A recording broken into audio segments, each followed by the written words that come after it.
Are you ready to untangle from your past, recover from heartbreak, and revive your life? This is Soul CPR with your host, Ann Papayoti. We've all had soul-crushing experiences and lost ourselves in our pain, but there is a way out. On this podcast, Amazon best-selling author, award-winning life coach, and advice columnist Ann Papayoti helps us navigate the path from heartbreak to healing.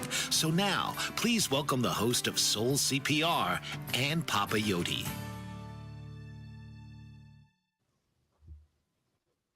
Hello, everyone, and thank you for tuning in today. We're going to be talking about healing from trauma and embracing your inner guide and living a spiritual life rooted in authenticity, courage, and breath.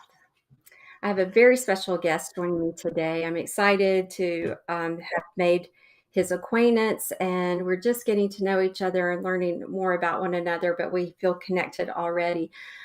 Chad Shober is known as a spiritual mentor, a teacher, and a writer. And many of his friends actually call him a modern day pilgrim and a Celtic mystic. And we're going to learn more about what they mean by those terms when he joins us. But he's the creator of something known as the Pneuma Process. And it's a spiritual and healing journey that has been born from Chad's own life journey, right? His own personal transformation. This process has been profoundly impactful, not only in his life, but also in the lives of those who work with him.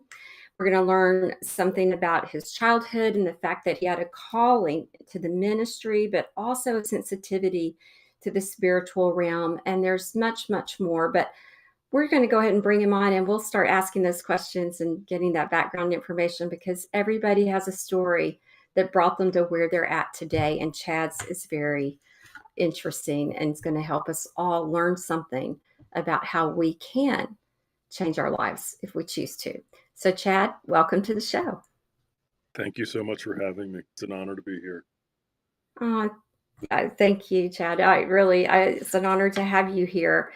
And just from the intro, we know that your childhood was, interesting. To have a sensitivity to the spiritual realm, it makes me wonder, were you aware of that, and how did you manage that as a child? Well, I knew something was going on, but I didn't know exactly. I just All right. called it, at a young age, I called them angels, because that was the language that I was accustomed to because of the church that I was raised in. Yeah. It wasn't until later that someone else I met that came into my life that helped explain to me what I was seeing, experiencing, and feeling. Okay. All right. Yeah. So, were you ever scared by what you were seeing, experiencing, and feeling, or was it comforting? How would you describe it from your It childhood was experience? it was incredibly comforting. Never Okay. found it scary. Um, Mhm. the scary stuff didn't come until later, because Okay. All right. that's when everything was blown wide open, and I Right. could see a whole lot more of what was going on. But as a child, it was very comforting. It was the place I escaped to. It was Okay. safe. All right. So when you say escaped to and safe, obviously there was some kind of traumatic experience or something negative happening in your home life. So what are you willing to share with us about that? Yeah. There. I want to be careful what I say, because I honor my parents first and Right. foremost. Okay. I want to say that from the very beginning, and we have an incredibly deep love for each other. But they will also be the first to admit that they made mistakes. Sure. But there were things that were going on in the home that weren't great, and Okay. for me, being as sensitive as I was, Mhm. um, I processed it very differently compared to some of my siblings. And so, for me, it was a traumatic um, response to Okay. what was happening in our home, and then also with things I was experiencing in the church. Um, didn't always like what I saw or didn't like what I was experiencing. And so again, being as sensitive as I was processing it a lot differently than some others. And so for me, it was trauma based. I Gotcha. hope that answers your question. No, absolutely. Especially explaining that that sensitivity had you processing what someone else.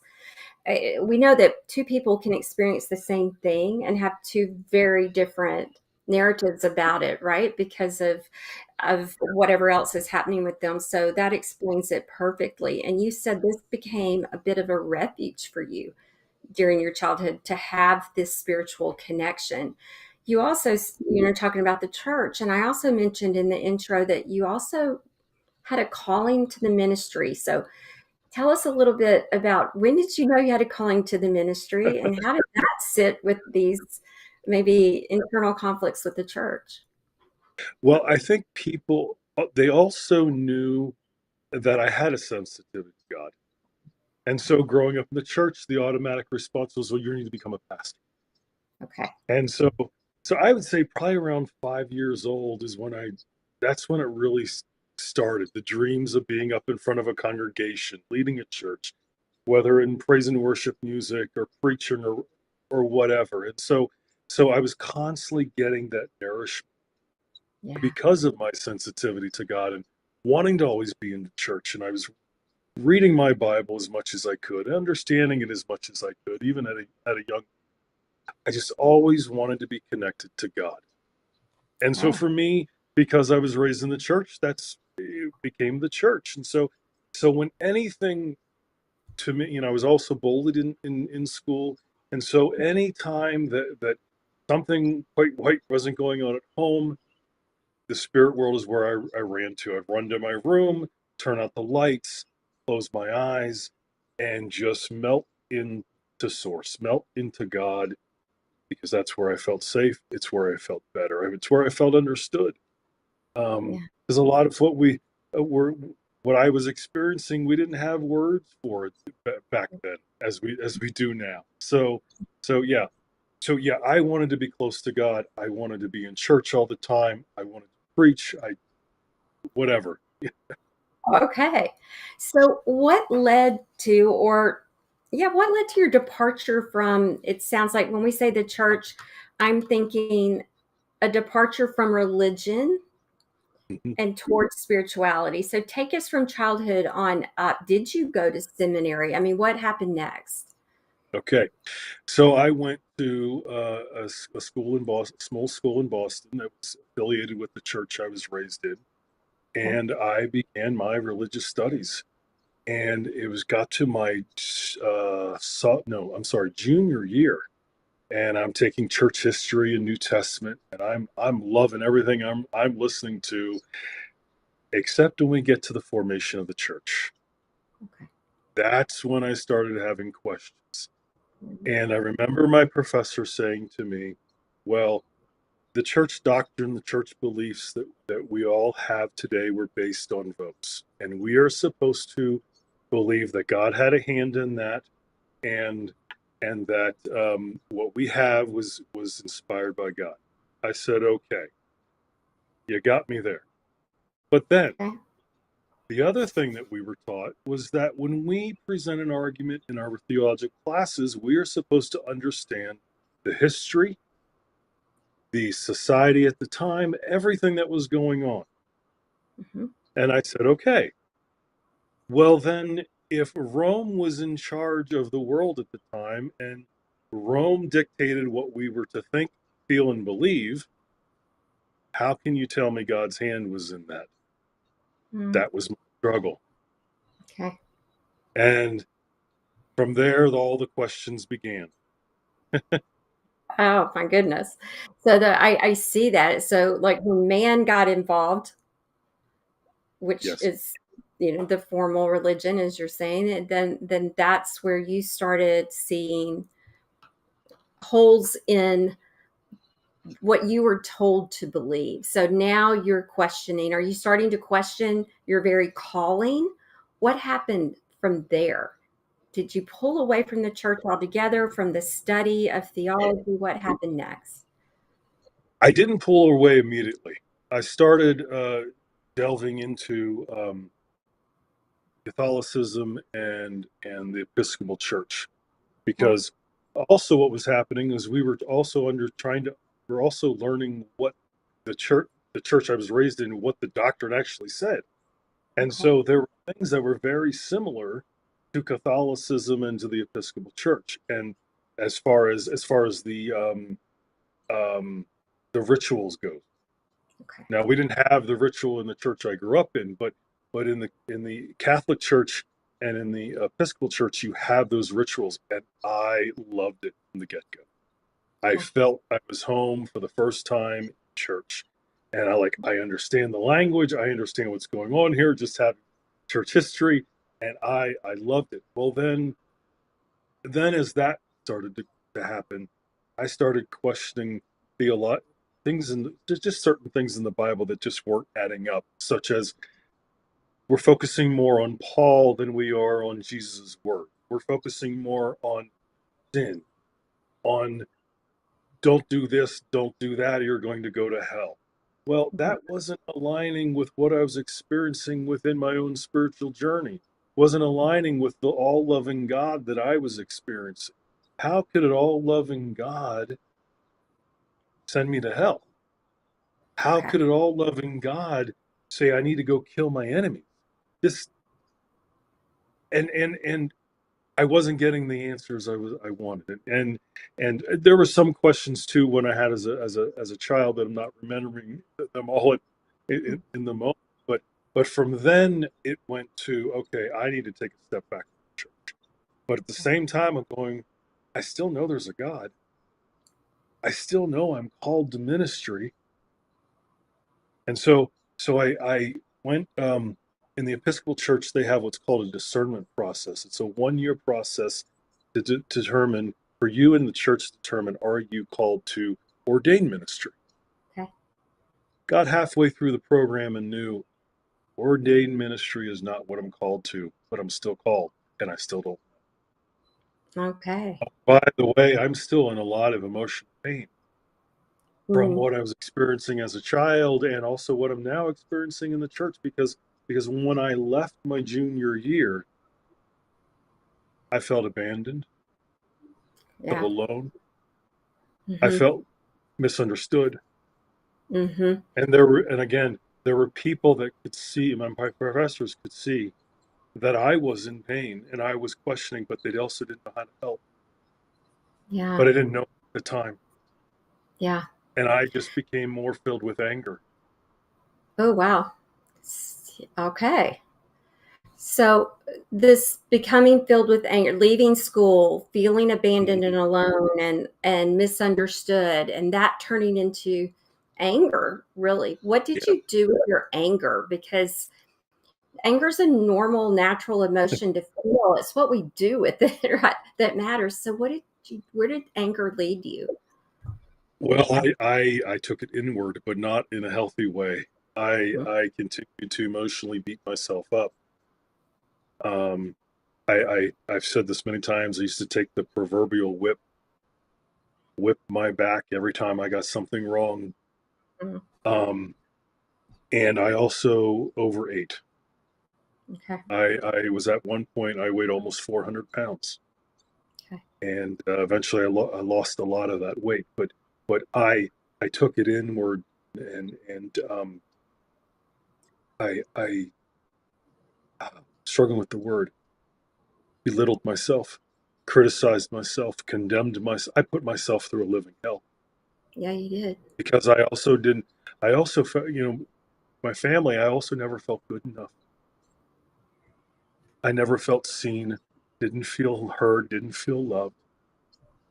And again, I'm not pointing the finger at my parents, or my Sure. parents and I have a wonderful relationship now, and they understand where I'm coming from, and then they will be the first to say, Chad, we were doing the best we could. And as an adult, I know that now. As a child, I Yeah, didn't, but exactly. I took all that in emotionally, and I just beat Mm, myself.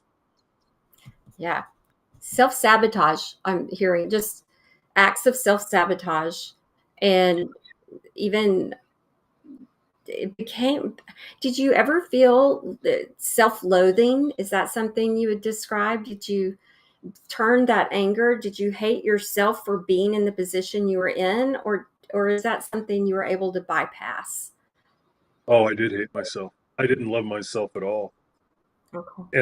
And I blamed my parents for it. I blamed the church. I blamed Sure. everyone that did me wrong, Yeah. in my judgment or my opinion.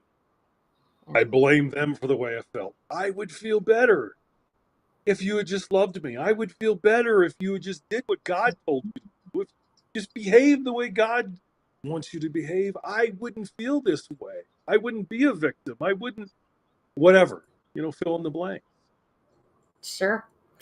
That's part of negative energy, right? And especially anger, just conflict, is to find someone to blame. To, well, first we can point the finger inside like you did at ourselves, and then it makes us a victim. And then we can point it outward and just find somebody to blame, anybody to take responsibility, except who? Ourselves, right? See? For our healing. Yeah, yeah. So when did that, oh, I think it's time for our first commercial. Zach, do we need to go to commercial break, or can we keep talking? I guess on a roll. Um, we'll keep talking until he tells me. So when did the transition happen for you that you said, stop, wait, something's different? When did you, because what the way I describe, I went through everything you just described, everything you felt. I felt the same from a different experience, of course, but those same feelings, and those are very common feelings, to not feel good enough, to look for somebody to blame for what's not right in your life. All of the things that you were saying, feeling abandoned and alone and misunderstood. So I've been there, and I think a lot of listeners can relate to exactly what you're saying, though they may have had a different path to get to that point. So when did the shift happen? I always felt like I was hiding from God when I was in that Mm, place. I didn't want God to see me because I was embarrassed, right? There was some kind of humiliation, embarrassment that I was not living my best life, not honoring Him by how I did not honor myself. So I'm curious, but I didn't realize it in the moment. There was an awakening that happened. How about for you? well, before the awakening, I still blamed everybody else. I didn't hide from God. Okay. I just kept saying, well, I'm this way because of X, Y, Okay. and Z. And God, you know the reason why. So this isn't my fault. Okay. So, but I've been one of those people that have been addicted to self-help, been addicted to bettering myself as much as I could understand, even at the time. Mm-hmm. So I was always looking for something for healing. I was always looking to feel peace inside and doing whatever Sure. I had to do in order for that to happen. Okay. Now, I didn't revert to drugs or alcohol or, I mean, those been in my life occasionally at certain points at times, just to dabble like a lot of, like a lot of, but, it wasn't my go-to. Food was my go-to. Right. Self, emotional abuse was my go-to. So anyway, that being said, it was around 2014. I decided I'm going to go hike El Camino de Santiago in Spain. This was my last ditch effort.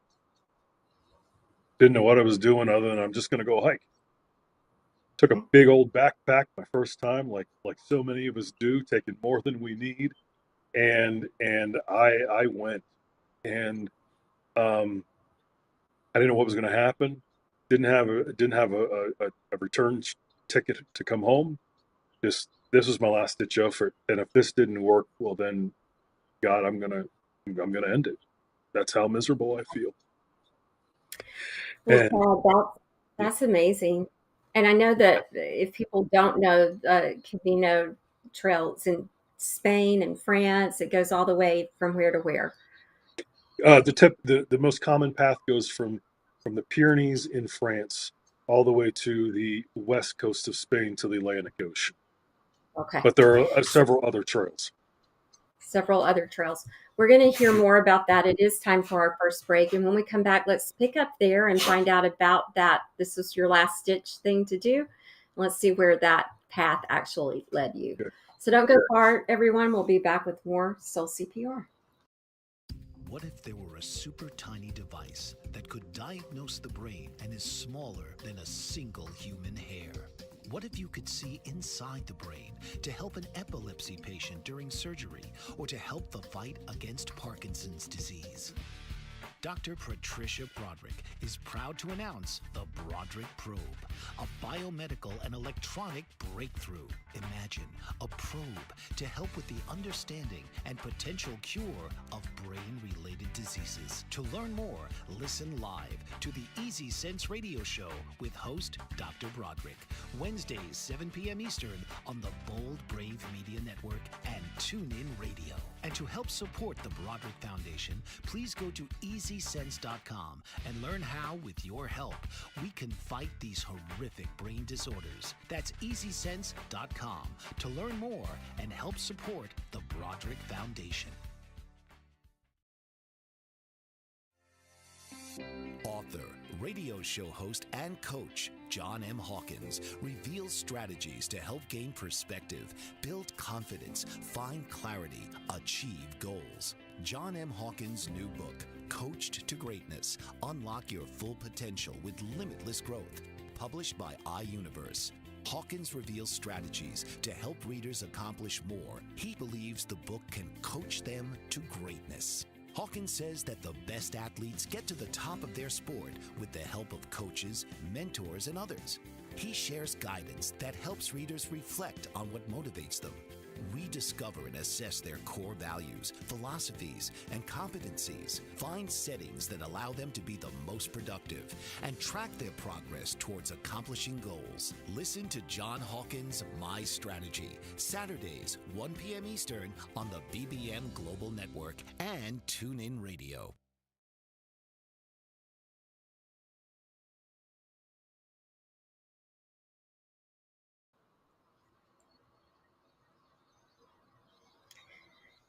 Hello, everybody. Welcome back. You're tuned into Bold Brave TV and Soul CPR Healing Out Loud. You may hear my dog in the background. He has decided to join me in the office this afternoon.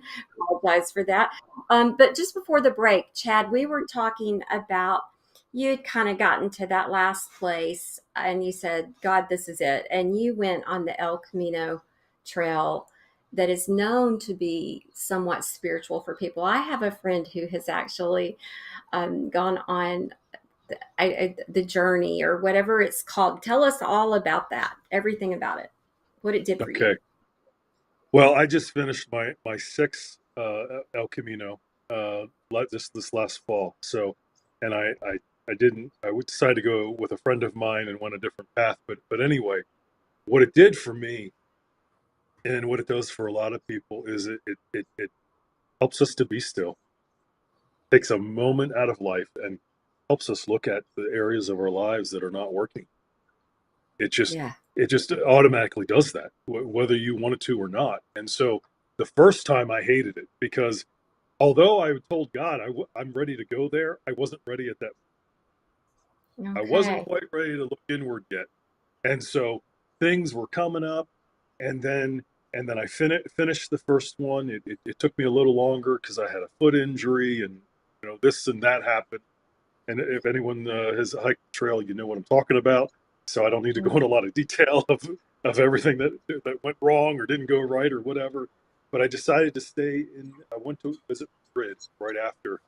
Decided to stay in Madrid, and I ended up staying for 4 years, and became an English teacher. I also helped people who had their own businesses design their presentations for international conferences and so forth in English. And so I decided, you know what, I was making such a success of myself. I felt successful for the first time in my life while being in Spain. And I was like, if I could do this in a country where I barely know the language, I'm going to be able to do it at home. And so after 4 years, it was also when I learned to meditate while I was in Spain. started to go inward, started losing weight, and everything. And so I decided to go home. In about 2018, I went home, lived with a friend in New York City, and met some other people who were part of this spiritual world as opposed to religion, talking more Mhm. about love, going inward. And I stumbled upon a book called A Course in Miracles.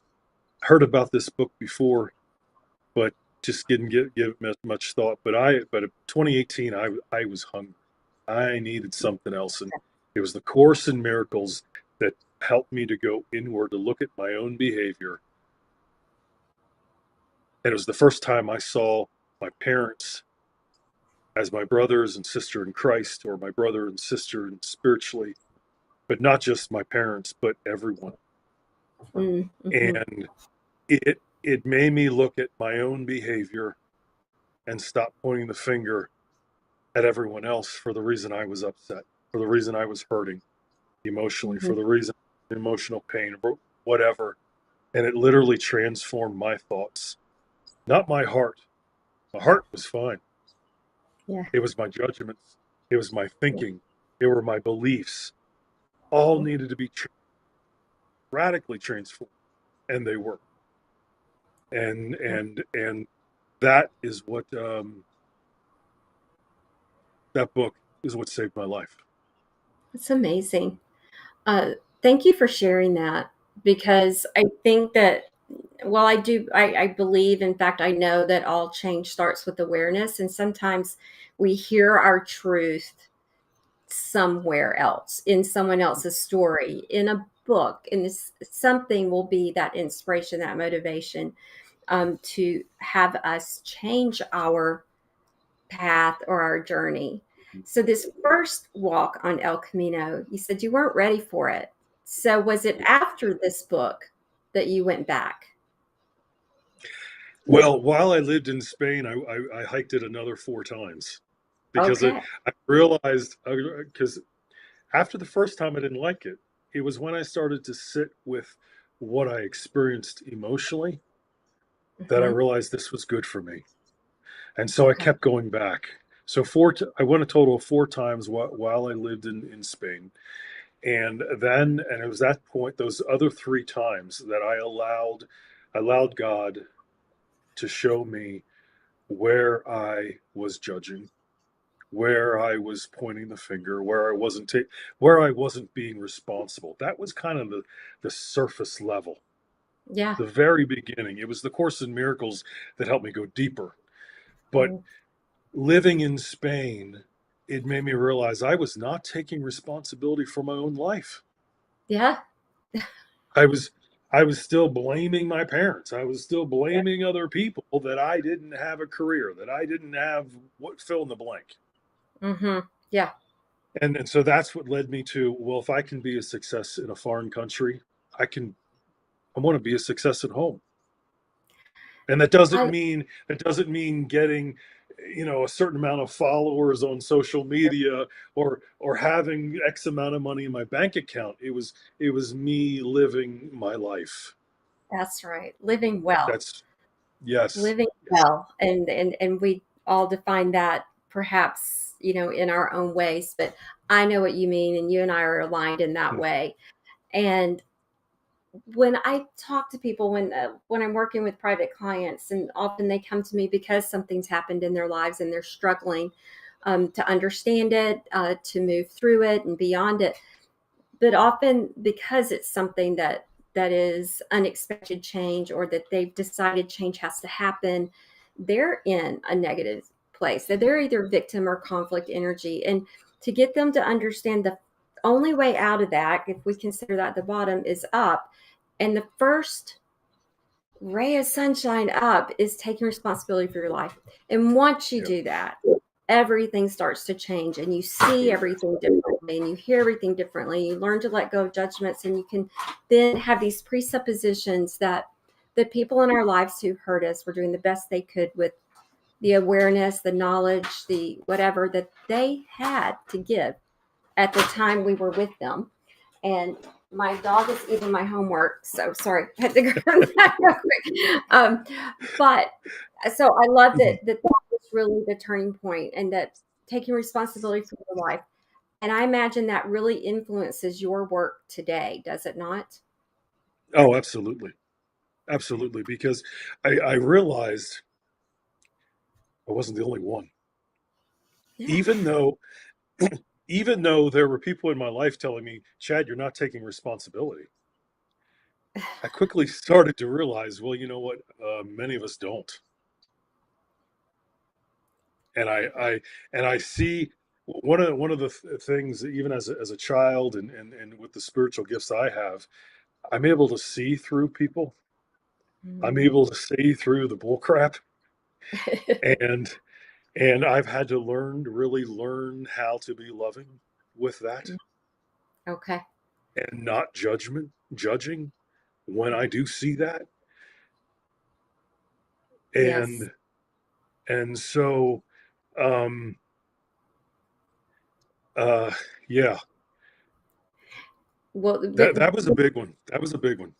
I imagine so. So having that kind of a spiritual gift would be very distracting, I imagine, when there are people who are that you could see something that would want to block you from being compassionate and kind towards them. So that would be quite the challenge, I imagine.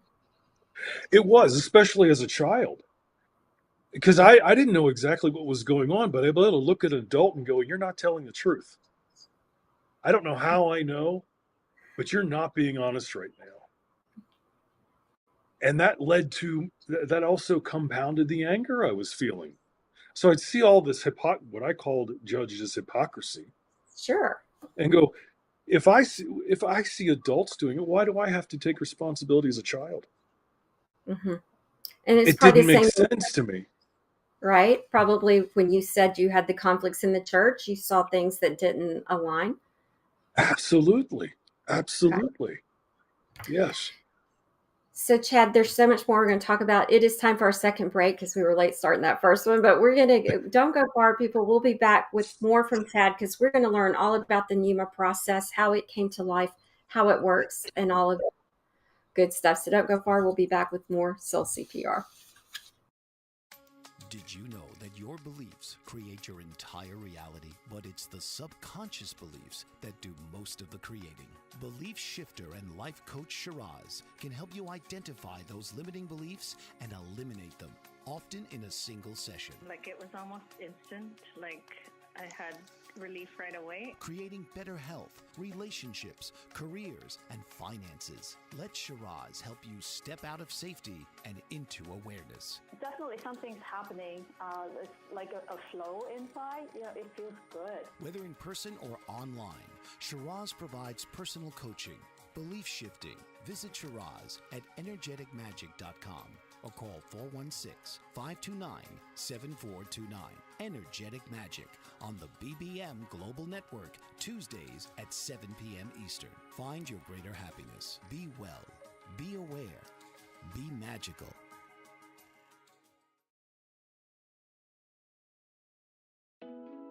Are you struggling to care for elderly parents or a spouse? Do you wonder if being a caregiver is making you sick?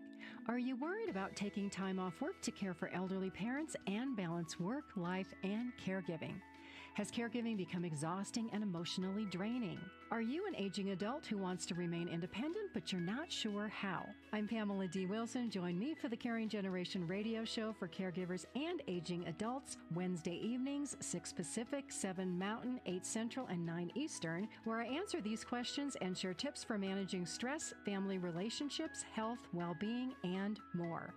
Podcasts and transcripts of The Caring Generation are on my website, PamelaDWilson.com, plus my caregiving library, online caregiver support programs, and programs for corporations interested in supporting working caregivers. Help, hope, and support for caregivers is here on The Caring Generation and PamelaDWilson.com.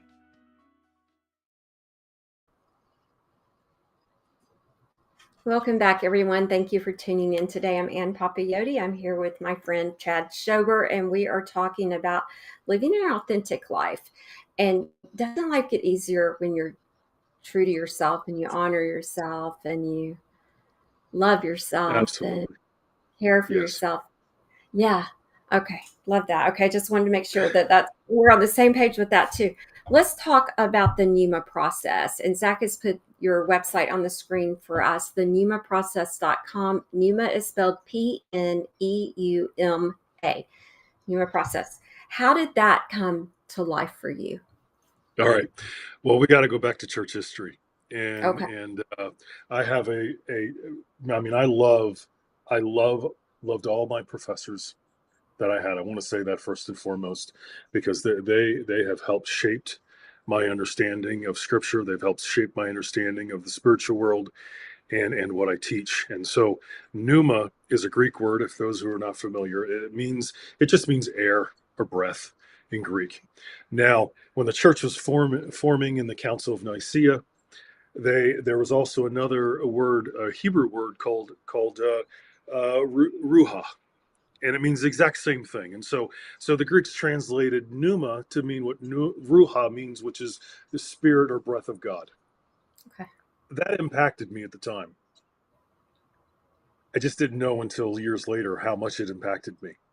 And so when I learned about meditation, I learned about breathing, dabbled into a little bit of Hinduism and Buddhism, and I still talk to my friends that practice those methods. I was like, we're kind of all saying the same thing, aren't we?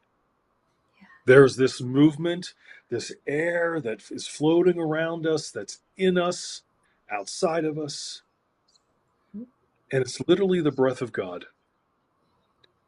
And and we and as Christians, they believe, and I go back we they because I that's my foundation. I mean, I'm no longer part of the church, but I still use that language to clarify things and say things. But if it really is the breath of God breathed into us, doesn't that mean God is right here?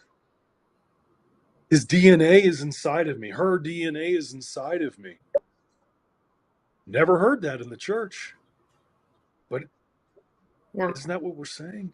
And so I went from thinking that God is way out there, far away, to knowing and understanding and experiencing God right here Mm. or right in front of me with Ann Yeah. or with Yeah. Zach, our producer. Mm. It helped me calm down. I finally experienced the peace that I was chasing. And Wow. so it taught me to breathe because I was in chaos. My body was in chaos, my mind was in chaos, my heart was in chaos, my soul was in chaos, and I couldn't ever calm down. Once I was able to calm down by remembering Pneuma, by acknowledging that God lives here and not out there, that I am his child, her child, I am an extension of the Creator, I had a peace that I can't explain. Still Wow. not able to explain, but I can teach it. I can I can help you experience it. And a friend reminded me just this past weekend that sacredness. Mm. And that sacredness is tangible. Mm. It's not far away. And in that sacredness is where I feel whole. That sacredness is where I feel peace. That sacredness is where I feel experience healing. And I Mhm. want to teach everyone that sacredness, that peace. Because Beautiful. from that moment, and that's the first step of the Pneuma process, is when you are able to experience that, Mhm. you become open and willing to learn what is not working in your life. And you become open and willing to learn what can work. And that's Beautiful. step two. Those are the tools. I teach you how to heal yourself. I teach you and show you what is not working in your life. Because here's the thing, our thoughts, which include beliefs and Mhm. judgments, the words we speak, and our behaviors are not in alignment. Right. And when those three things are not in alignment, our life does not work. Yeah. And until someone comes along to help us see that, we have no idea. Because we're just going on autopilot with what our church taught us, with what our politics taught us, with what our parents taught us. And no, I want to honor that first and foremost, because it's not wrong. But many of us have not transitioned from there. Right. And until we are willing to transition from that place, we're not able to see why life is not working. We're not able to see why we're not at peace. We're not able to see why we're not accomplishing our goals. We're able to not only understand why we feel so miserable. Yes. Yeah. The number one thing people say to me that they want when I ask them what's the outcome they want from working with me or from this experience, or at the end of a support group session of 3 months, they want peace, Chad. Yeah. That's what people are looking for in life. What I'm hearing you say is that God or spirit or spirituality is not something to be chased, it's something to be embraced. It's Yes. already here. And that's what you're explaining with the breath. I'm also hearing that you may not have become a preacher, as we call it in my Baptist upbringing, but became a teacher. So so your calling was still your calling. And I have a lot of people ask me, I don't know what I'm supposed to be.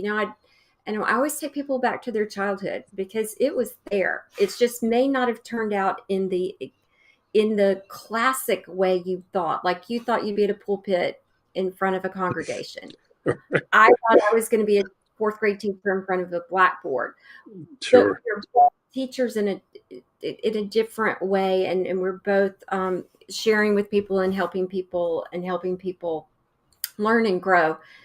It's just that it's not always what you thought from childhood, but I guarantee you the calling was there, and that's what I tell her.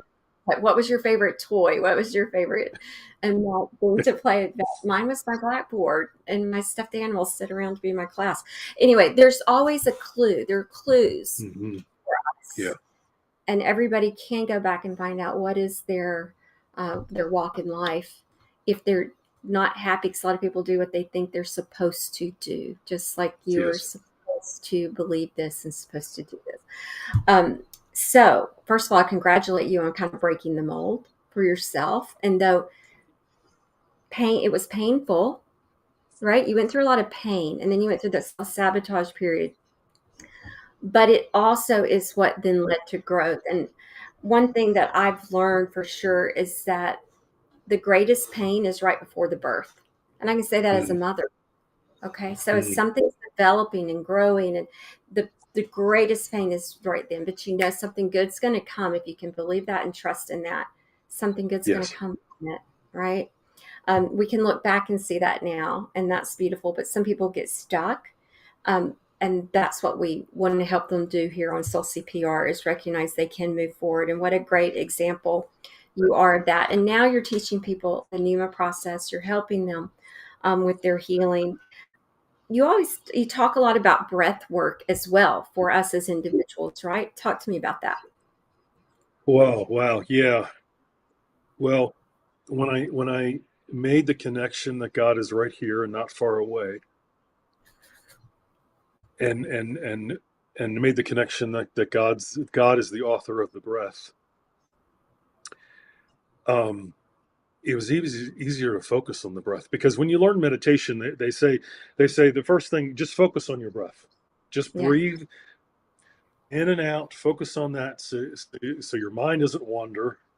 Although if your mind's wandering, it means it's working, but that's another lesson for another day. Right. But breathing has become so important in my life because I still have difficulty with the things I teach. Okay. I will say that first and foremost. There are times it's still not easy. But what makes it easier is breathing. Yeah. And so I will take a deep breath. I'll sit up straight, or I'll lay down, whatever is comfortable. I'll put my hands over the center of my chest. This is known as your energetic heart for your chakras. And I will just breathe. Mm. People call it a mindful breath. I don't have a definition for it. Just Good. breathe. Just breathe. Just breathe. You know, I And do that think people breath have breath in your life. Hmm. and that breath becomes healing. And sometimes I'm able to bounce back within 5 minutes. Hmm. Sometimes it may take a day or two, Yes. but it's a heck of a lot different than it used to be, because those days used to lead into weeks. The depressive weeks used to lead into months, which led Hmm. into years, and I would shut Yes. out the world. I Yeah. don't do that anymore. And I had a wonderful Jewish mother. She was an adopted, unofficial adopted Jewish mother. She'd say, Chad, you need to give yourself 10 minutes to experience what you're experiencing, but then move on. Then move on. Yeah. Don't take it with you.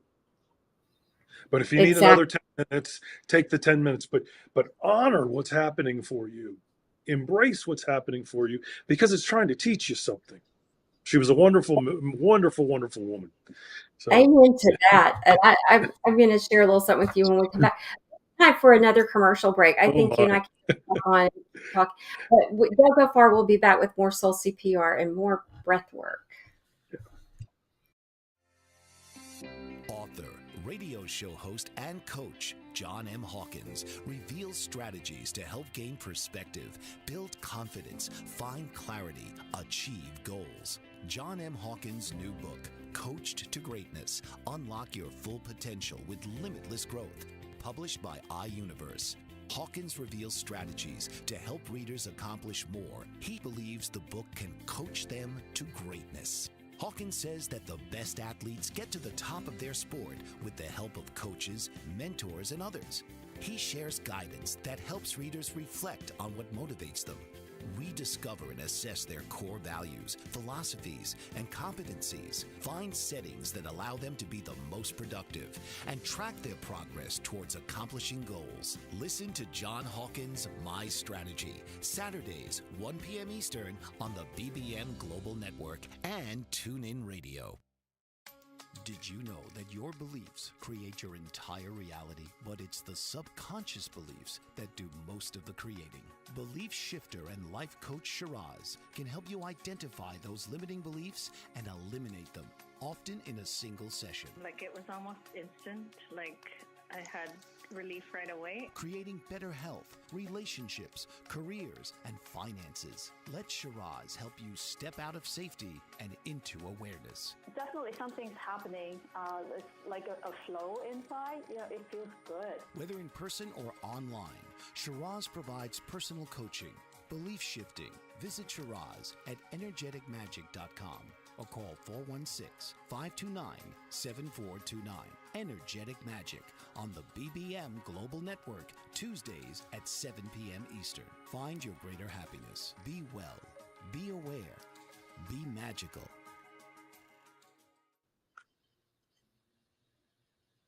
And we're back. Just before the break, Zach was talking about this wonderful woman in his life who shared this wisdom about the emotion. Sit with it, be with it. And my co-author of The Gift of Shift, Tracy, in one of her chapters, shares spiritual teacher Muji's ideas of emotions, that they're like visitors and we're not a hotel. So Yeah. do visit with them. And I think saying the same thing that she was saying to you, spend some time, heck, have a cup of coffee, have a beer with your, and sit down and learn what is the message, and then you send them on their way. And it really is, and finding gratitude that they showed up for whatever reason, Mhm. because there is a lesson in that. So completely aligned there as well. Something I really want to ask you about, Chad, is about vulnerability and that leads to authenticity. You talk about this, I know. So why do you find that courageous? Yeah, it's vulnerability plus humility equals authenticity, which Okay. ultimately means being courageous. And first, we need to stop looking at humility and vulnerability as something negative. You go Okay. look at up at the definitions, and they are very, very negative. It's being afraid to be hurt, being afraid of putting myself out there, all that kind of stuff. But what I mean in terms of relationships, Yes. being vulnerable enough to be honest, to say, Anne, I struggle with some of these things I teach. Mm. Yeah. Being humble enough to say I'm sorry when I need to say I'm sorry. Mm-hmm. And when we're doing all that, to me, that's being authentic. I'm living from my soul when I'm that way with each other, with other people. And one of the things I also teach is that we need to stop pointing the finger that way, this way. Where's my screen? This way, and point the finger this way. Yeah. It's not about the government getting right. It's not about the religion getting it right. It's not about my parents getting it right. It's not even about me getting it right. It's about me being love. Because I truly believe that we were created from love, out of love, and to love. Because the creator is love. Period. Yeah. And we naturally can live from love when we get rid of all the other crap. When we are able to heal the triggers of our childhood, when we're able to heal and forgive the people who have hurt us. Mm. Now, it doesn't mean it didn't ever happen. Right. It means I don't live there and continually remind my parents that you screwed up my life. Yeah. Exactly. It means, yeah, okay, it happened, but you know what? Today I'm not going to live in the past. And so that's being vulnerable. It's being humble. And so you know what?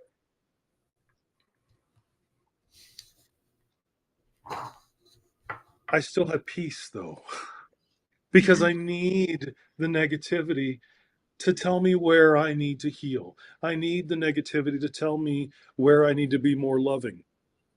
Mm-hmm.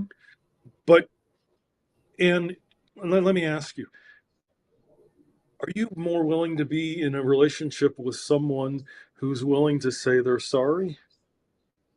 Or would you rather be in a relationship with someone who has to defend themselves every single time and point the finger right back at you? Yeah. Easy It's answer, right? it doesn't work, but yet we keep doing it. And you know what? We all make the same mistakes, but yet somehow, if I can convince you, Anne, that you've hurt me more than I've hurt you, and that my pain is more painful than yours, well, then you'll give me exactly what I want. Mm-hmm. It Yeah. doesn't work that way, but yet we keep doing it. Yes. We do. And the only way am able to sit in a room with someone who's pointing the finger at me is because I have been able to do all my work. Now, does it mean I don't mess up? Yes, I do. Sometimes I'm still triggered. This is where I'm being vulnerable enough to share with you that I still make mistakes. Right. Right. And there's still people out there that I'm sure I still owe an apology to. And when that happens, I amend when I need to. And also being vulnerable enough to put myself out here in this format because I was afraid. I was scared to death to tell people, you know what, this is what really goes on for me. Mm-hmm. Oh, people in the church I grew up with, this is what I really see. This is what I'm really experiencing. This is what I'm really feeling. And I have to do a shout out to a very dear friend, Rita, of my very, very dear friend, Rita, whom I know you're going to be meeting very soon. I know. She has helped me through a lot of this over a year ago because even more than a year and a half ago, I was still not living the life that I was called to live. I was still not living this. And it Mm-hmm. was through the work that she does that really helped me go inward and to heal the things I needed to heal. Wonderful. I do look forward to meeting her and learning about that.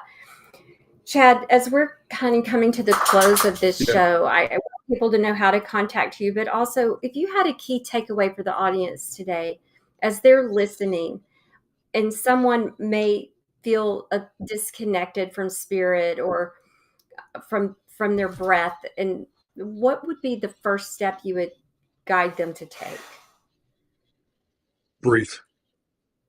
Take a I was about to swear, but just take a big old breath, a slow breath in and out. Hmm. And when I've taught this, I've also seen people do this Hmm. with themselves. Because in a sense, this is what we are doing. But take a deep breath and breathe and hug yourself. Yeah, that's beautiful. It's But powerful. it is. But also, if you don't believe that your breath is healing, this doesn't work. This doesn't mean anything to you. It's not going to help you. You have to believe first and foremost that your breath is of the Creator, that you are an extension of the Creator, that you are a child of the Creator, and that your Creator is not far off in the distance. So you Hmm. have to believe in your breath first. And so So, that's what yeah, I would tell people first is when you breathe, know that the Creator is right here with you, loving you, and you're not alone. that's fantastic. Well, thank you for that. Thank you for being my guest today. And the Yes.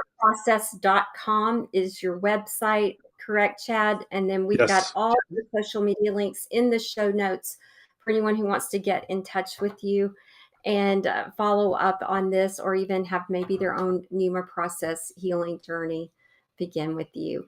There's my QR code on screen for people to get in touch with me. You can scan it there, go straight to my website, skyviewcoaching.com, or you can find me on social media as well, Skyview Coaching on Facebook, at Ann Papayotti on all the other platforms. And sadly, it's time to wrap up. But as we leave today, I just want to remind everyone that healing is not a linear journey. It is a process, a profound transformation, much like Chad, your own story shares with us. And so if this episode resonated with you, listeners, please share it with someone who may need a lifeline of their own, and subscribe, rate, and leave a review to help us reach more hearts. We greatly appreciate it. Always let me know what you'd like more of in this show. And Chad, I think we could have you back sometime and talk more. Maybe we'll get more specific with something for sure. Um, yes. So thank you for tuning in today. And listeners, as we're saying goodbye, I want to always remind you to breathe deeply. Chad, aligned once again, love openly, and live soulfully. Good day, Yes. everyone. This has been Soul CPR with host Ann Papayotti. Breathe life back into your spirit with each episode, where she and special guests explore the relationships that hurt us and discover that healing can only begin with you. Tuesdays at 3 p.m. Eastern on the Bold Brave TV network.